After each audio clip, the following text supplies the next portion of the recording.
Kabilang siya sa prestihiyosong pangkat na tinaguriang Four Aces ng Maynila, kasama sina Senator Robert Barbers, Senator Alfredo Lim, at Colonel Lucio Margallo. Ang grupong ito ang sumikat dahil sa matapang na operasyon laban sa mga sindikato. Nang si Alfredo Lim ay itinilaga bilang hepe ng National Bureau of Investigations, kinuha niya si Jailo bilang kanyang pangunahing tauhan.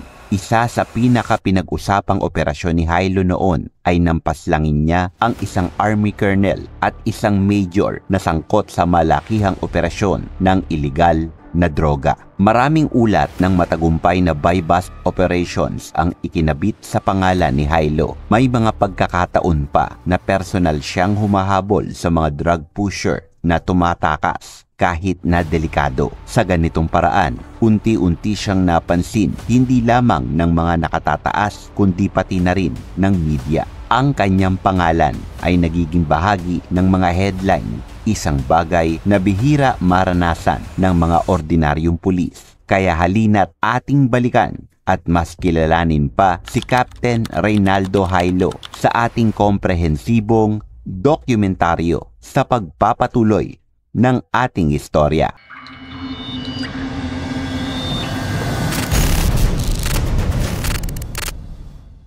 Si Reynaldo Jailo ay isa sa mga kilalang opisyal ng pulisya noong dekada 80 at 90 na unang nakilala ng dahil sa kanyang katapangan sa mga engkwentro laban sa mga kriminalidad at iligal na droga. Bilang batang opisyal ng Manila Police, nakamit niya agad ang respeto ng kapwa pulis at opisyal ng pamahalaan. Hindi nagtagal, naging malapit na sa publiko ang kanyang pangalan. Siya ay lumabas sa mga dyaryo, telebisyon at radyo. Ang kanyang imaheng matapang at diretso sa aksyon ay naging inspirasyon para sa iba. Sa mata ng karaniwang Pilipino, siya ang larawan ng isang pulis na hindi binibili ng pera kundi handang magsakripisyo para sa kapakanan ng bayan.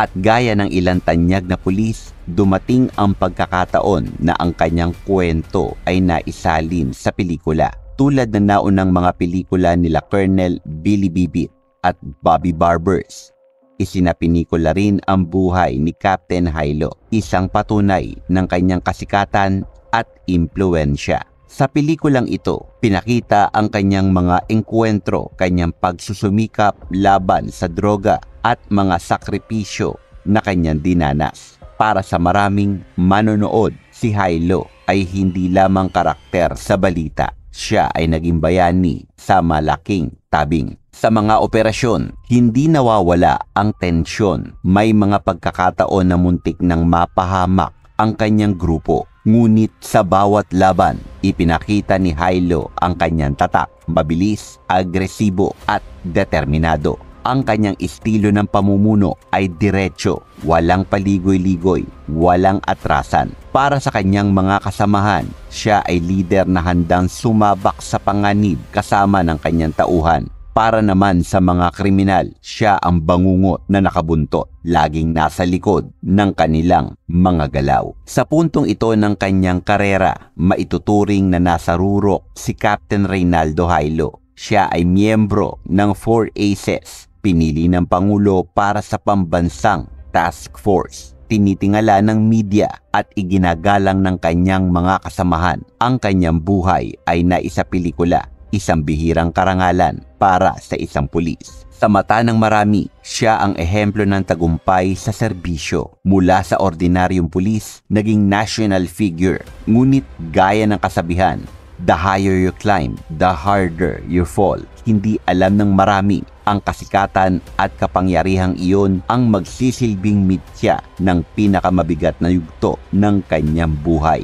Kung ikukumpara sa ibang opisyal, kakaiba ang estilo ni Captain Jailo. Hindi siya kailanman na kontento sa papel na commander lang. Kapag may operasyon, siya mismo ang nasa harap, nakasuot ng bulletproof vest, may hawak na baril at handang sumugod. Para sa kanya, ang tunay na leader ay hindi nag-uutos lang, kundi kasama ang kanyang mga tauhan sa panganib. Ngunit sa likod ng papuri, unti-unti ring nagsimulang lumitaw ang mga bulong ng kontrobersya. May ilang nagsasabing masyado raw agresibo ang estilo ng kanyang operasyon. May mga bintang na sobra ang paggamit ng puwersa at may mga reklamong hindi raw nabibigyan ng sapat na due process ang ilang suspect. Subalit sa panahong iyon, mas nangingibabaw ang kanyang bayani image. Ang publiko na sawang-sawa na sa krimen ay mas pinipiling makita siya bilang sagot sa kanilang hinaing. Sa mata ng karamihan, si Hilo ay isang modernong action hero, isang pulis na tila direktang lumabas mula sa pelikula. Dahil sa kanyang kasikatan, madalas na naimbitahan si Captain Hilo sa mga panayam at forum. Minsan ay naging panauhin siya sa mga programa kung saan tinanong siya kung bakit siya hindi natatakot sa panganib. Ang kanyang sagot ay simple, ngunit matindi. Kung matatakot ako, paano pa ako makakaharap sa mga taong umaasa sa atin? Ang ganitong mga salita ay lalong nagpatibay ng kanyang imahe bilang taong handang ialay ang sarili para sa bayan. Sa panahong ito, masasabi na si Captain Hilo ay nasa pinakamataas na yugto ng kanyang karera. Siya ay kilalang kilala sa media, tinitingala ng mga kasamahan, pinagkakatiwalaan ng Malacanang at minahal ng mga ordinaryong mamamayan. Ang kanyang pangalan ay hindi lamang bahagi ng kasaysayan ng pulisya, kundi bahagi na rin ng popular culture salamat sa pelikula tungkol sa kanyang buhay. Ngunit gaya ng madalas mangyari, ang matinding liwanag ng kasikatan ay may kasamang anino at ang aninong iyon ay nagsimulang lumapit sa kanya sa paraang hindi niya inaasahan. Habang lumalawak ang kanyang impluwensya, dumarami rin ang kanyang mga kaaway. Hindi lamang ito mga sindikatong kriminal na kanyang binuwag, kundi pati na rin ang ilang sektor na nagsasabing sobra ang kanyang kapangyarihan. At dito na papasok ang masalimuot na bahagi ng kanyang kwento. Ang mga reklamong unti-unting bumalot sa kanyang pangalan. Mula sa pagiging bayani ng masa, unti-unti siyang mailalagay sa mata ng bagyo ng kontrobersya. Sa huli, ang isang kapitan na minsang tiningala bilang ace ng Quezon City ay haharap sa pinakamabigat na laban ng kanyang buhay. Hindi na laban kontra sindikato, kundi laban kontra sa mismong sistemang kanyang pinanumpaan. Kung ang unang yugto ng buhay ni Captain Reynaldo Hilo ay puno ng pag-angat at ang ikalawa ay kasikatan at pagkilala, ang ikatlong yugto naman ay isang malupit na pagbagsak. Ito ang yugto na nagpaalala sa lahat na ang isang bayani, gaano man kataas ang narating, ay maaari ring bumagsak kapag nakaharap sa anino ng kontrobersya.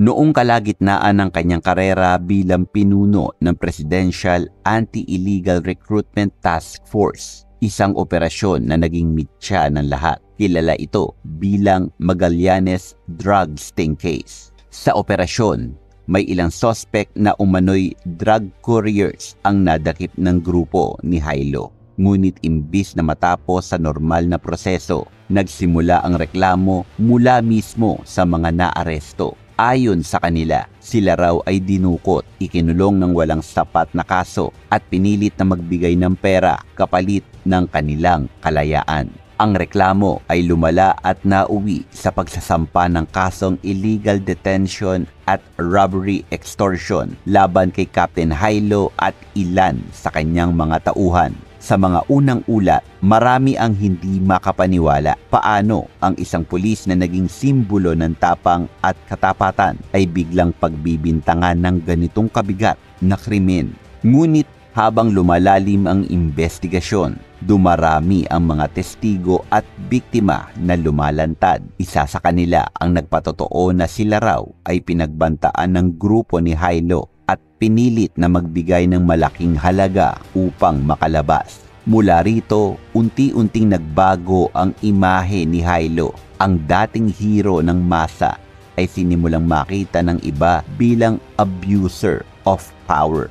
Sa gitna ng kontrobersya, Nagpasya ang Malacanang na i-disband ang Presidential Anti-Illegal Recruitment Task Force na pinumunuan ni Jailo. Ayon sa opisyal na pahayag, ito ay bahagi ng reorganisasyon at upang maiwasan ang maling paggamit ng kapangyarihan. Ngunit para sa marami, malinaw na ang tunay na dahilan ay ang mga reklamo laban sa grupo. Sa pagkawala ng task force, nawala rin ang pangunahing posisyon ni Captain Jailo sa pambansang entablado. Matapos ang disbandment, sinampahan siya ng kasong illegal detention at robbery extortion. Kasama sa reklamo ang ilang kasamahan niya sa operasyon. Ang kaso ay umakyat sa mga korte at nagsimula ang mahaba at mabigat na laban sa iligal na sistema. Para kay Jailo, ito ang pinakamabigat na pagsubok ng kanyang buhay. Ang isang tao na minsang tiningala bilang tagapagtanggol ng masa ay biglang napailalim sa akusasyon bilang isang kriminal.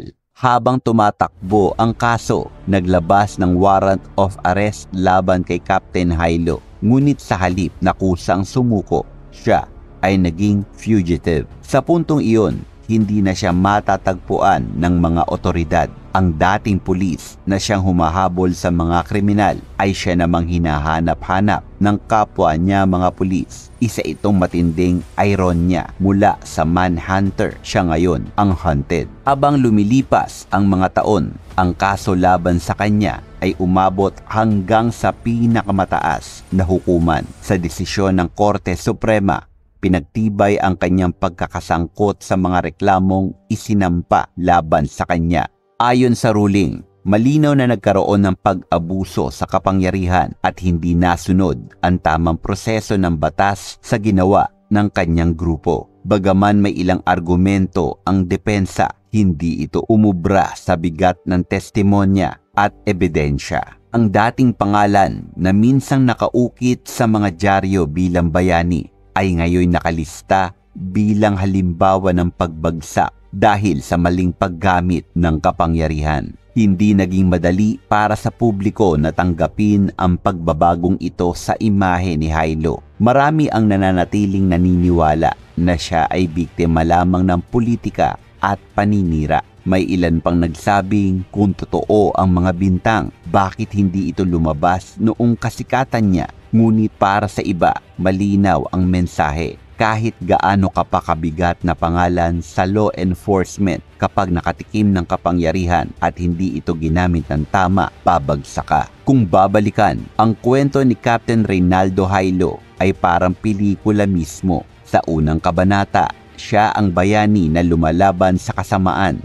Sa ikalawa, siya ang action star na tinitingala ng masa. Ngunit sa ikatlo, siya ang bida na biglang naging kontrabida, ang pulis na naging kriminal sa mata ng batas. Isang ironya na hindi mo iisiping mangyayari, ngunit malinaw na tumatak sa kasaysayan. Si Captain Reynaldo Jailo, isang pangalang minsang kumatawan sa pag-asa laban sa krimen, ngunit kalaunan ay naging simbolo rin ng pagkadapa dahil sa kapangyarihan. Mula sa 4 Aces hanggang sa pagiging fugitive, mula sa pelikula hanggang sa korte, mula sa bayani hanggang sa akusado, ang kanyang kwento ay nagpapaalaala na ang tunay na laban ng isang pulis ay hindi lamang sa kalsada, kundi sa loob din ng kanyang konsensya.